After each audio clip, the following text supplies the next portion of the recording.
Bus bus, இது நம்ம mini பீ. Hi hi என் செல்ல குட்டீஸ், நான் உங்க அன்பான மினி ஆண்டி. இன்று நாம ஒரு ரொம்ப சுவாரஸ்யமான கதைய பார்க்க போறோம். ஒரு புத்திசாலி குரங்கும் ஒரு கோபக்கார முதலையும் சேர்ந்த கலகலப்பான சாகச கதை. அப்படின்னா வாங்க கதைக்குள் போகலாம். ஒரு அழகான பசுமை காட்டில் குப்பு என்ற ஒரு சுறுசுறுப்பான குரங்கு வாழ்ந்து வந்தது. அது நாள் முழுக்க மரத்துல இருந்து மரத்துக்கு தாவும், பழம் சாப்பிடும், பறவைகளோடு பாடும். காட்டில் இருந்த எல்லா விலங்குகளும் குப்புவை பார்த்து சிரிப்பார்கள். ஏன்னா அது ரொம்பவே கலகலப்பான குரங்கு. ஆனா அதுக்கு ஒரு கெட்ட பழக்கம் இருந்தது. குப்பு எல்லாரையும் கிண்டல் செய்யும். ஒரு நாள் அது யானையிடம் சென்று, யானை மாமா, உங்க காதுல விசிறி மாதிரி இருக்கு என்று சிரித்தது. பிறகு கரடியை பார்த்து, நீங்க நடக்கும்போது பூமியே குலுங்குது என்று கலாய்த்தது. அதை கேட்ட விலங்குகள் சிரித்தாலும் சிலருக்கு மனசு கஷ்டமாக இருந்தது. அதே காட்டின் அருகில் ஒரு பெரிய ஆறு இருந்தது. அந்த ஆற்றில் முத்து என்ற பெரிய முதலை வாழ்ந்து வந்தது. முத்து ரொம்ப கோபக்காரன். யாராவது தொந்தரவு செய்தாலே உடனே சண்டை. ஒரு நாள் குப்பு ஆற்றங்கரைக்கு வந்தது. அமைதியாக இருந்தது. ஆனா குப்புவோ மீண்டும் கலாய்க்க ஆரம்பிச்சது. ஓஹோ, பெரிய பல்லு, நீங்க சிரிச்சா குழந்தைகள் பயந்துடுவாங்க என்று வயிறு குலுங்க சிரித்தது. அதை கேட்ட முதலைக்கு ரொம்ப கோபம் வந்தது. ஏய் குரங்கி, ஒரு நாள் உன்னை நான் பிடிச்சிடுவேன் என்று கத்தினது. ஆனா குப்புவோ அதையும் சிரித்துக் கொண்டே போய்விட்டது. அடுத்த நாள் காலை குப்பு ஆற்றங்கரையில் இருந்த பெரிய வாழை மரத்தில் ஏறி வாழைப்பழம் சாப்பிட்டுக் கொண்டிருந்தது. அப்போது முதலை மெதுவாக கீழே வந்து, குப்பு, நான் இனிமேல் நல்லவனாக இருக்கணும்னு நினைக்கிறேன் என்று சொன்னது. குப்பு ஆச்சரியப்பட்டு, உண்மையாவா என்று கேட்டது. ஆமா, நம்ம நண்பர்களா இருப்போமா? குப்பு கொஞ்சம் யோசித்தது. சரி, நீ நல்லவனாக இருந்தா நாம நண்பர்கள் என்று சொன்னது. ஆனா முதலை உள்ளுக்குள் வேற மாதிரி நினைத்தது. இவனை ஏமாத்தி பிடிக்கணும். இவனை ஏமாத்தி பிடிக்கணும்.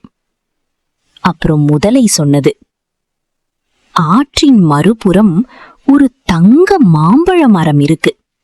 அங்க கிடைக்கும் பழம் ரொம்ப சுவையாக இருக்கும். மாம்பழம் என்றதும் குப்புவின் கண்கள் பிரகாசித்தது.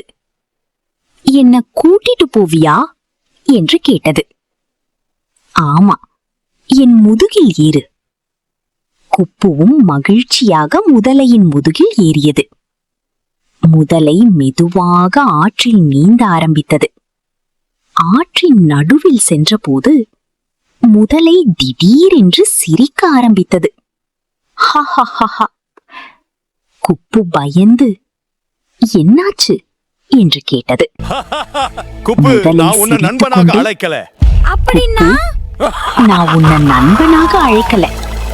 அப்படின்னா என் குடும்பத்துக்கு குரங்கு இதயம் சாப்பிடணும் என்று சொன்னது. அதை கேட்ட குப்புவுக்கு ரொம்ப பயம் வந்தது. ஆனா அது ரொம்ப புத்திசாலி. ஐயோ, என் இதயம் நான் மரத்திலேயே வச்சுட்டு வந்துட்டேன் என்று சொன்னது. முதலை குழம்பி போனது. என்ன, இதயம் உடம்புல இல்லையா என்று கேட்டது. நாங்க குரங்குகள் அப்படிதான் என்று குப்பு சமாளித்தது. முதலையும் அதை நம்பிவிட்டது. அப்படியா, சரி, வாங்க திரும்ப போலாம் என்று மீண்டும் கரையை நோக்கி நீந்தியது. கரைக்கு வந்தவுடனே குப்பு வேகமாக மரத்தின் மேல் யாராவது ஏறிவிட்டது. இதயத்தை வெளியே பிறகு வைப்பாங்களா? மேலிருந்து வயிறு குலுங்க சிரித்து யாராவது இதயத்தை வெளியே வைப்பாங்களா என்று கேட்டது. அப்போதுதான் முதலைக்கு உண்மை புரிந்தது. அது ஏமாந்து விட்டது. முதலை ரொம்ப சோகமாக இருந்தது. எனக்கு உண்மையான நண்பன் வேண்டும், ஆனா நான் ஏமாற்ற நினைத்தேன் என்று வருத்தமாக சொன்னது. அதை பார்த்த குப்புவுக்கும் கொஞ்சம் பாவமாக இருந்தது. அது மெதுவாக மரத்திலிருந்து இறங்கி வந்து, நீ உண்மையா நல்லவனாக இருந்தா நான் நண்பனாக இருப்பேன் என்று சொன்னது. முதலையின் கண்களில் கண்ணீர் வந்தது. மன்னிச்சிடு குப்பு, இனிமேல் நான் யாரையும் ஏமாற்ற மாட்டேன் என்று சொன்னது. குப்புவும் அதை மன்னித்தது. அந்த நாளிலிருந்து குப்பும் முத்துவும் நல்ல நண்பர்களானார்கள். இருவரும் சேர்ந்து பழம் சாப்பிடுவார்கள், ஆற்றில் விளையாடுவார்கள், மற்ற விலங்குகளுக்கும் உதவுவார்கள். காட்டிலிருந்த எல்லா விலங்குகளும் இருவரையும் பார்த்து மகிழ்ந்தார்கள். குட்டீஸ், இந்த கதையிலிருந்து என்ன கற்றுக்கிட்டோம் தெரியுமா? மற்றவர்களை ஏமாற்றக்கூடாது, கிண்டல் செய்து மனசு கஷ்டப்படுத்தக்கூடாது. உண்மையான நட்பு நல்ல மனசில்தான் உருவாகும். இந்த கதை பிடிச்சிருந்தா லைக், ஷேர், சப்ஸ்கிரைப் பண்ணுங்க. நான் உங்க மினி ஆண்டி. மீண்டும் இன்னொரு அழகான கதையுடன் சந்திக்கிறேன். பாய் பாய் குட்டீஸ். பஸ் பஸ் இது நம்ம மினி பீ.